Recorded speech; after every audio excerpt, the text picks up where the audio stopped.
Hi, உங்களில் எத்தனை பேருக்கு தெரியும் இந்தியாவில் ஃபர்ஸ்ட் ஆரம்பித்த மோட்டர் சைக்கிள் பிராண்ட் என்ன அப்படின்னு சொல்லிட்டு? தெரியலை அப்படின்னா தெரிஞ்சுக்கோங்க.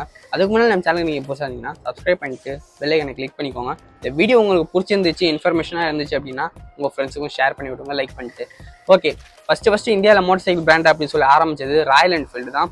அவங்க 1901 தான் இந்த கம்பெனி வந்து ஆரம்பிக்கிறாங்க, நம்ம சென்னையில், அதுவும் திருவட்டியூரில்.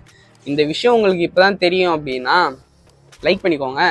அது மட்டும் இல்லாமல் அவங்க ஃபஸ்ட்டு லான்ச் பண்ண பைக்கோட சிசி அப்படிங்கிறது 239 சிசி.